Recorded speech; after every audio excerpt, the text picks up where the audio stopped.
নমস্কার, Rishibani institute of Vedic অ্যাস্ট্রোলজির পক্ষ থেকে স্বাগত জানাই আজকের জ্যোতিষ আলোচনায়। একটি অন্য স্বাদের অন্য মানের জ্যোতিষ আলোচনা নিয়ে আমি আপনাদের সাথে এসেছি। যদি আজকের ভিডিওটি আপনাদের ভালো লেগে থাকে সেই ক্ষেত্রে অবশ্যই অনুরোধ করব ভিডিওটি বা আমাদের চ্যানেলটিকে সাবস্ক্রাইব করবার জন্য এবং তার সঙ্গে সঙ্গে পাশের বেল আইকনটি রেগুলার আপডেট পাবার জন্য প্রেস করবার জন্য। শুরু করছি আজকের আলোচনা, জ্যোতিষ আলোচনা। আপনাদের সঙ্গে আমি শান্তনু।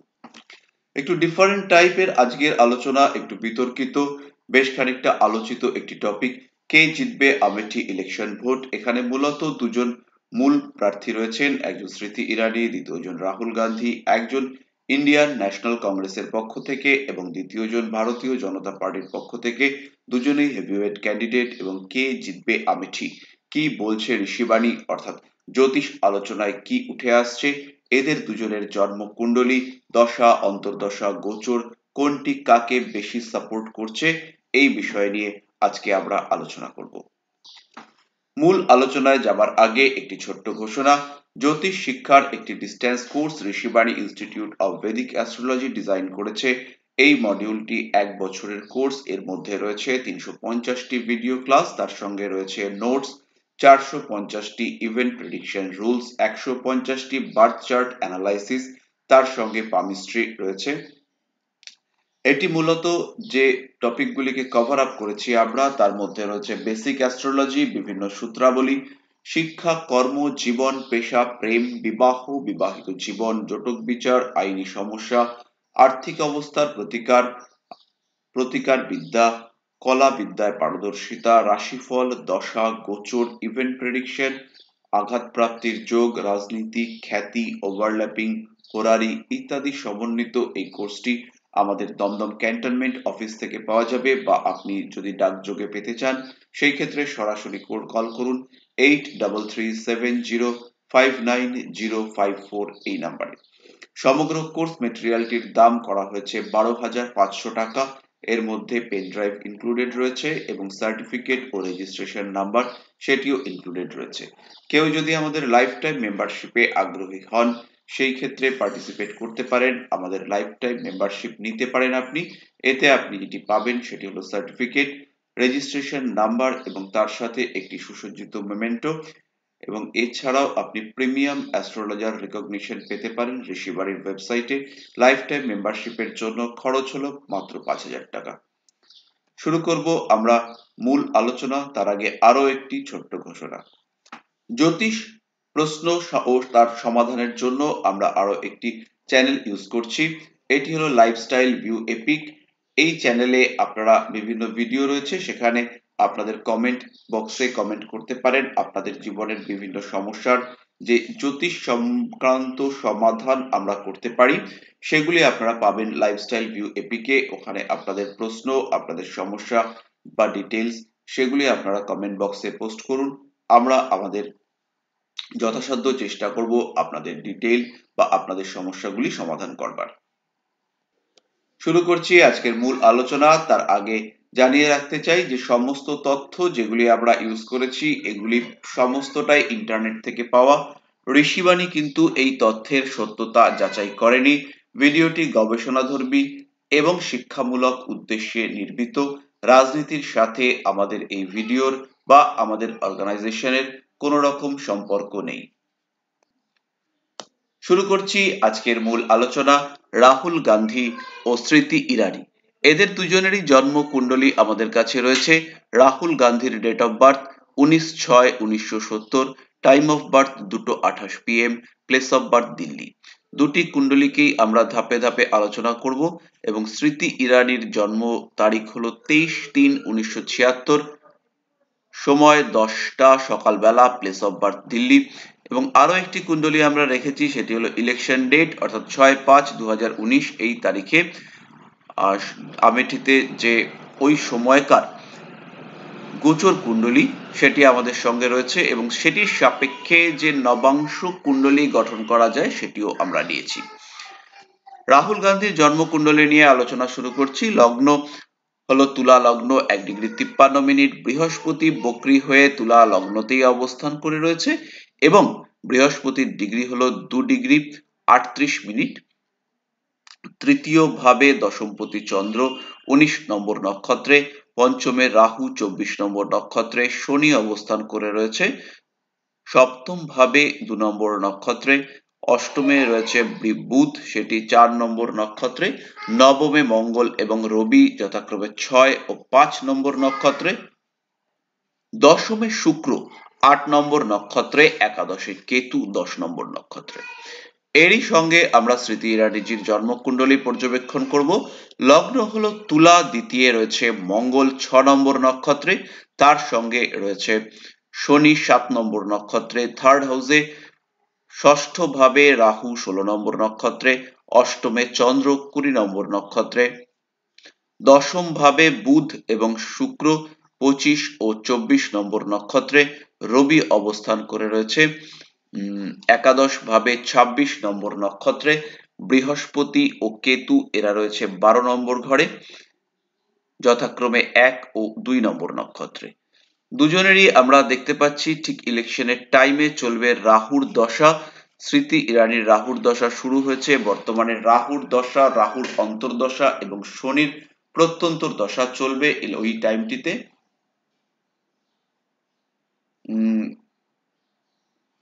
এবং রাহুল গান্ধীর যেটি চলবে সেটি হলো রাহুর দশা, রাহুর অন্তর্দশা এবং রাহুরই প্রত্যন্তর দশা। এটি শুরু হবে 15 এপ্রিল থেকে, আর স্মৃতি ইরানির এটি চলবে রাহুর দশা, রাহুর অন্তর্দশা এবং শনির প্রত্যন্তর দশা, এটি 14/5/2019 পর্যন্ত। সুতরাং এই সময়টিতে দুজনেরই চলছে রাহুর দশা। তাহলে প্রথমেই আমরা যেটি দেখব যে রাহু দুজনের ক্ষেত্রে কি অবস্থায় রয়েছে। প্রথমে রাহুল গান্ধীর জন্মকুণ্ডলীতে আমরা দেখছি রাহু রয়েছে রাহুর নিজের নক্ষত্রে এবং এই ঘরটি হলো শনির ঘর এবং শনি রয়েছে সপ্তম ভাবে। আবার স্মৃতি ইরানিজির রাহু রয়েছে লগ্নপতি সাপেক্ষে, আবার লগ্ন সাপেক্ষে রাহু রয়েছে ষষ্ঠ ভাবে এবং বৃহস্পতির নক্ষত্রে। বৃহস্পতি কিন্তু এক্ষেত্রে একাদশপতি হয়ে সে দ্বাদশ ভাবে অবস্থান করে রয়েছে। যদিও ভাবচক্রে যদি আমরা প্লেসিডিয়াস সিস্টেম ফলো করি সেই ক্ষেত্রে বৃহস্পতিকে আমরা পাবো কিন্তু একাদশ ভাবে। ফলে এই ক্ষেত্রে এই দুজনের জন্মকুণ্ডলীতেই শনি এটি কিন্তু একটি প্রাইম ফ্যাক্টর হয়ে দাঁড়াচ্ছে, কারণ এক্ষেত্রে রাহু রয়েছে শনির ক্ষেত্রে এবং শনি লগ্নকে দৃষ্টি দিচ্ছে। আবার এই ক্ষেত্রে শনির প্রত্যন্তর দশা চলছে, ফলে শনিরকে একটা বড় ইম্পর্টেন্স দিতে হচ্ছে। আরো একটি গ্রহকে বিশেষ প্রাধান্য দিতে হবে, সেই গ্রহটি হলো শুক্র। শুক্র কিন্তু এর ক্ষেত্রেও লগ্নের অধিপতি, এর ক্ষেত্রেও লগ্নের অধিপতি এবং অদ্ভুত ব্যাপার দুজনের ক্ষেত্রেই কিন্তু শুক্র অবস্থান করে রয়েছে 10th হাউসে বা দশম ভাবে। আবার শুক্র সাপেক্ষে শনি দুজনের ক্ষেত্রেই কিন্তু উপচয় স্থানে অবস্থান করে রয়েছে। রাহুল গান্ধীর ক্ষেত্রে শুক্র সাপেক্ষে শনি দশমে অবস্থান করে রয়েছে, আবার স্মৃতি ইরানির ক্ষেত্রে শুক্র সাপেক্ষে শনি সে কিন্তু অবস্থান করে রয়েছে ষষ্ঠ ভাবে। তো এই ক্ষেত্রে জন্ম কুণ্ডলী গুলির মধ্যে আমরা বেশ কিছুটা মিল পাচ্ছি, দুজনের জন্ম কুণ্ডলীর মধ্যে খানিকটা মিল রয়েছে। এরপরে আমরা যদি দেখি যে পাওয়ার ইন্ডিকেটিং হাউস বা 10th হাউস তার লর্ড, এই লর্ড অর্থাৎ দশম ভাবের অধিপতি গ্রহ চন্দ্র সে রাহুল গান্ধীর ক্ষেত্রে তৃতীয় ভাবে অবস্থান করে রয়েছে। চন্দ্র রয়েছে থার্ড হাউসে কেতুর নক্ষত্রে এবং কেতু কিন্তু অবস্থান করে রয়েছে 11th হাউসে। ফলে এই যে সিংহাসন বা আসন প্রাপ্তি তার একটি সম্ভাবনা সৃষ্টি হয়েছে। আবার এর জন্ম কুণ্ডলীতে আমরা যদি দেখি সেই ক্ষেত্রে লগ্ন সাপেক্ষে 10th হাউস লর্ড অর্থাৎ শনি সে কিন্তু সেও বসে রয়েছে থার্ড হাউসে এবং সে রয়েছে একাদশপতি বৃহস্পতি তার নক্ষত্রে। ফলে এখানেও এই দুজনের জন্ম কুণ্ডলীতে আমরা কিছু মিল পাচ্ছি। এবার আমরা আসি দুজনের রবির অবস্থানে। রবির অবস্থানের দিক থেকে রাহুল গান্ধীর ক্ষেত্রে রবি অবস্থান করে রয়েছে নবম ভাবে এবং 5 নম্বর নক্ষত্রে অর্থাৎ মঙ্গলের নক্ষত্রে মঙ্গল যুক্ত হয়ে। ফলে এই ক্ষেত্রে তার কিন্তু আসন প্রাপ্তির একটা সংযোগ জন্মকুণ্ডলিতে রয়েছে। স্মৃতি ইরানিজির ক্ষেত্রে যদি আমরা রবিকে দেখি, রবি কিন্তু অবস্থান করে রয়েছে একাদশ ভাবে এবং তার সঙ্গে এই যে দশমপতি অর্থাৎ শনি তার একটি সম্পর্ক সৃষ্টি হয়েছে। কিরকম ভাবে সৃষ্টি হয়েছে? রবি অবস্থান করে রয়েছে শনির নক্ষত্রে এবং শনি এক্ষেত্রে রাজযোগ কারক গ্রহ। আবার এই যে রবি মঙ্গল রাহুল গান্ধীর জন্ম কুণ্ডলিতে একসঙ্গে অবস্থান করে রয়েছে, এখানে নবম এবং একাদশ তার সঙ্গে সপ্তম ইত্যাদির একটা সংযোগ ঘটার ফলে এই ক্ষেত্রে এটিও কিন্তু একটি পার্শিয়াল বলবান যোগ তৈরি হয়েছে। এবার এই যে নবম ভাবের অধিপতি গ্রহ সে কিন্তু অবস্থান করেছে অষ্টম ভাবে এবং পাপ মধ্যগত হয়ে। বুধ এক্ষেত্রে পাপ মধ্যগত অর্থাৎ শনি এবং রবির মাঝখানে অবস্থান করেছে এবং সে কিন্তু এখানে পীড়িত এই স্ট্যাটাস লাভ করেছে। তো এর ফল আমরা পাই যে অল্প বয়সেই তিনি তার পিতাকে হারিয়েছেন, তো সেটি আমাদের আলোচ্য বিষয় নয়। এবার আমরা আসি আরেকটু অন্য পর্যায়ের আলোচনায়। যদি আমরা নবাংশ কুণ্ডলিকটিকে দেখি, সেই ক্ষেত্রে 10th হাউস রাহুল গান্ধীর ক্ষেত্রে সেখানে কেতু অবস্থান করে রয়েছে। আবার যদি আমরা স্মৃতি ইরানিজির ক্ষেত্রে 10th হাউস দেখি, সেখানে কিন্তু শুক্র অবস্থান করে রয়েছে। লগ্ন এটি বর্গ বল পেয়েছে এবং একাদশপতি বৃহস্পতি সে কিন্তু লগ্নে এসে অবস্থান করেছে। আবার রাহুল গান্ধীজির ক্ষেত্রেও লগ্ন সে কিন্তু বর্গোত্তম হয়েছে এবং বৃহস্পতি যে কিনা লগ্নে ছিল সে কিন্তু লগ্নেই স্থাপিত হয়েছে বা এও বর্গোত্তম হয়েছে। তো এক্ষেত্রেও এদের দুজনের জন্ম কুণ্ডলিতে আমরা কিন্তু মিল পাচ্ছি। তবে এই যে ডিসকাশন আমরা করলাম, এই ক্ষেত্রে স্মৃতি ইরানিজির ক্ষেত্রে আমরা পাচ্ছি দুজনেরই যেহেতু রাহুর দশা চলছে, 10th এর রেসপেক্টে আমরা যদি দেখি, সেই ক্ষেত্রে রাহু স্মৃতি ইরানির ক্ষেত্রে সেটি অবস্থান করে রয়েছে 10th এর 9th এ এবং উপচয় স্থানে। রাহুল গান্ধীর ক্ষেত্রে রাহু অবস্থান করে রয়েছে 5th হাউসে এবং 10th এর 8th এ। সেই ক্ষেত্রে ষষ্ঠে রাহুর পজিটিভিটি এটা কিন্তু বৃদ্ধি পাচ্ছে।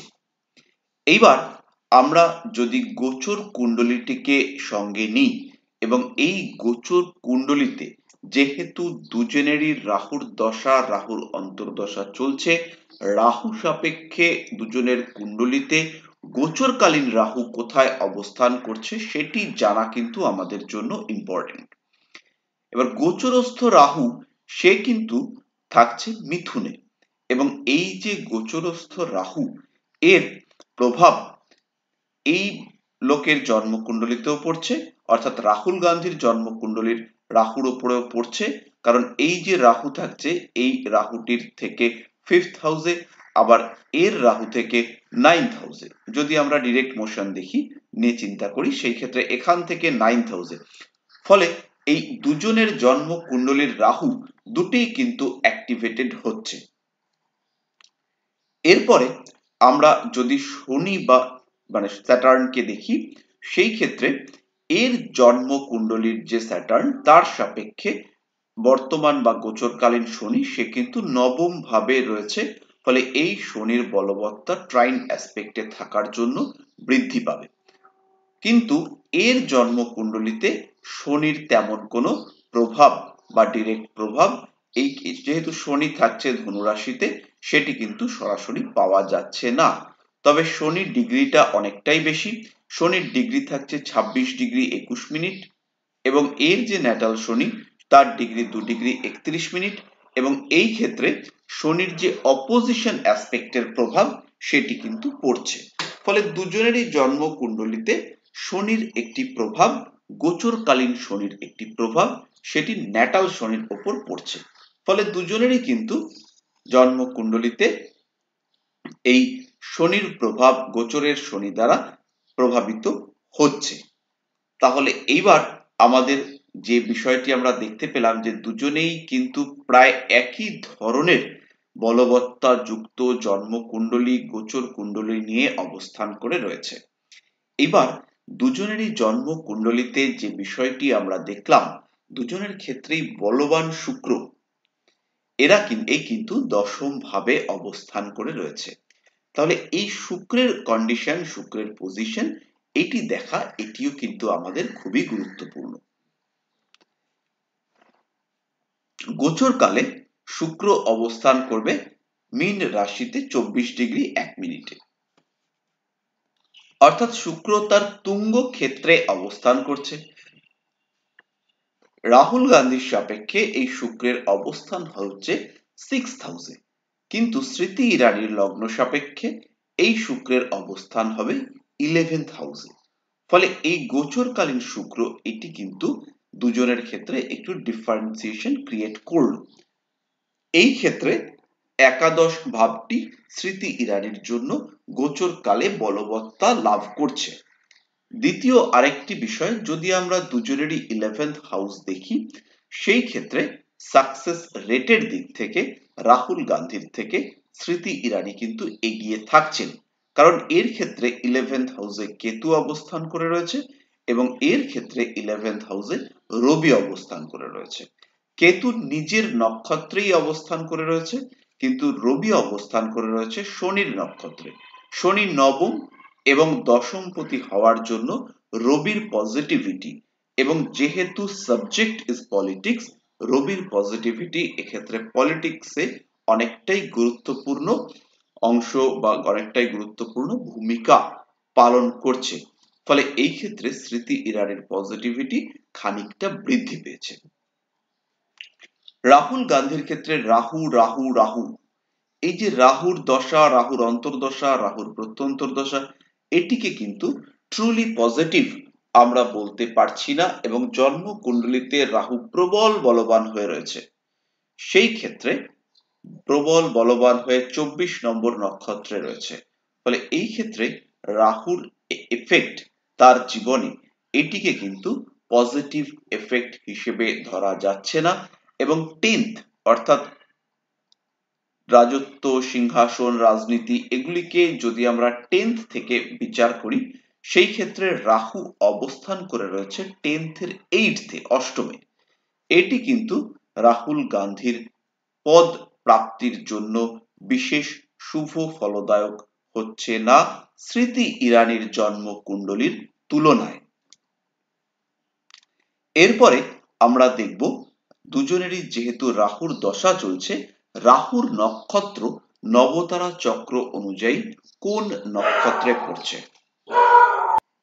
রাহুল গান্ধীর জন্ম নক্ষত্র হলো 19 অর্থাৎ মূলা। এই সাপেক্ষে রাহু অবস্থান করে রয়েছে 24 নম্বর নক্ষত্রে। অর্থাৎ যদি আমরা 1 থেকে 6 পর্যন্ত কাউন্ট করি, জন্ম নক্ষত্র 1 2 3 4 5 6, অর্থাৎ জন্ম, সম্পদ, বিপদ, ক্ষেম, প্রত্যুরী, সাধক, এর ক্ষেত্রে কিন্তু নক্ষত্রটি আসছে সাধক নক্ষত্রে। চন্দ্র থেকে যদি আমরা ক্যালকুলেট করি স্মৃতি ইরানির জন্ম কুণ্ডলিতে, সেই ক্ষেত্রে এর নক্ষত্র হলো 20 নম্বর নক্ষত্র এবং রাহুর নক্ষত্র হলো 16 নম্বর নক্ষত্র। এই ক্ষেত্রে যদি আমরা ক্যালকুলেট করি, সেই ক্ষেত্রে এখানেও আসবে সাধক নক্ষত্র। ফলে এই ক্ষেত্রে দুজনের ক্ষেত্রে রাহুর দশা কিন্তু ডিপেন্ড করবে হাউস অনুসারে, অর্থাৎ কোন ভাবে অবস্থান করে রয়েছে। এছাড়া দুজনেরই আমরা যদি দেখি যে 64 নম্বর নবাংশ, সেখানে কোনো পাপ গ্রহের সঞ্চার ওই সময় ঘটছে না। ফলে সেই দিকগুলি থেকেও দুজনের ক্ষেত্রেই প্রায় একই ধরনের একটি সিচুয়েশন তৈরি হয়ে রয়েছে। এইবার এই অবস্থায় রাহুল গান্ধীর ক্ষেত্রে পজিটিভ বা প্লাস পয়েন্ট যেটি, সেটি হলো সেকেন্ড হাউসে বৃহস্পতি। জন্ম কুণ্ডলিতে এখানে যে বৃহস্পতি অর্থাৎ লগ্নে যে বৃহস্পতি রয়েছে, সেকেন্ড হাউসে বৃহস্পতি সে কিন্তু মুভ করে লগ্নের দিকে আসছে। ফলে এই বৃহস্পতির সাপোর্ট তিনি কিন্তু পাবেন। আবার নেগেটিভ অ্যাসপেক্টে যেটা, তার যে 9th হাউস বা চন্দ্র সাপেক্ষে 7th হাউস, সেখানে কিন্তু অবস্থান করে রয়েছে রাহু। এর সঙ্গে আরো নেগেটিভ পয়েন্ট যেটি, সেটি তার কিন্তু এই মুহূর্তে 7.5 চলছে, এবং এই চন্দ্র সাপেক্ষে বা চন্দ্রের উপরে কেতু এবং শনি এদের কম্বাইন্ড অ্যাসপেক্ট রয়েছে। স্মৃতি ইরানির জন্মকুণ্ডলী যদি আমরা দেখি, এখানে প্লাস পয়েন্ট হচ্ছে 11th হাউসে শুক্র এবং 7th হাউসে বৃহস্পতি। সপ্তম ভাবে বৃহস্পতি থাকবার কারণে তারও কিন্তু জন্মকুণ্ডলীটাতে বেশ প্লাস পয়েন্ট বৃদ্ধি পেয়েছে। নেগেটিভ বা মাইনাস পয়েন্ট হলো তার যে চন্দ্র সাপেক্ষে তারও কিন্তু 7.5 চলছে এবং এই সময় তারও কিন্তু চন্দ্রের উপর শনি এবং কেতু এই দুজনের প্রভাব আসছে এবং যে সময়টাতে ভোট হবে সেই সময় শনি 26°21' এবং কেতু 26°48' অবস্থান করছে। ফলে শনি এবং কেতু এরা কিন্তু ভীষণ ক্লোজে থাকছে। এই যে শনি এবং কেতু এই তুলনায় এখানে একটা ডিসাইডিং ফ্যাক্টর হিসেবে কাজ করবে এবং রাহুল গান্ধীর চন্দ্র থেকে শনি কেতুর যা ডিস্টেন্স, স্মৃতি ইরানির চন্দ্র থেকে শনি কেতুর ডিস্টেন্স কিন্তু অনেকটাই কম। ফলে এই যে শনি এবং কেতু স্মৃতিজিকে জিতবার জন্য বা ভোটে একটা পজিটিভ রেজাল্ট পাওয়ার জন্য শনি এবং কেতু এদের কিন্তু উপাচার করা প্রয়োজন। এদের প্রতিকার টেম্পোরারি রেমিডি সেটি কিন্তু তাকে করতে হবে এবং যেহেতু এখানে একটি জন বা কমিউনিকেটিভ ব্যাপার রয়েছে, এখানে চন্দ্রের ভূমিকা এটি কিন্তু অবশ্যই গুরুত্বপূর্ণ। তো এই ক্ষেত্রে জন্ম কুণ্ডলিতে দশার বিচারে দশা অনুযায়ী এই ক্ষেত্রে রাহুল গান্ধীর তুলনায় স্মৃতি ইরানি কিন্তু কিছুটা হলেও এগিয়ে আছেন। 11th হাউসের বিচারে সেখানেও কিন্তু রাহুল গান্ধীর তুলনায় স্মৃতি ইরানি এগিয়ে আছেন। যদি আমরা 10th হাউস বা দশম ভাবের বিচার করি সেখানেও কিন্তু স্মৃতি ইরানি রাহুল গান্ধীর তুলনায় এগিয়ে রয়েছেন। কিন্তু যদি আমরা ট্রানজিটে চন্দ্র সাপেক্ষে 7.5 বিচার করি সেইখানে কিন্তু রাহুল গান্ধী স্মৃতি ইরানির থেকে এগিয়ে থাকছেন।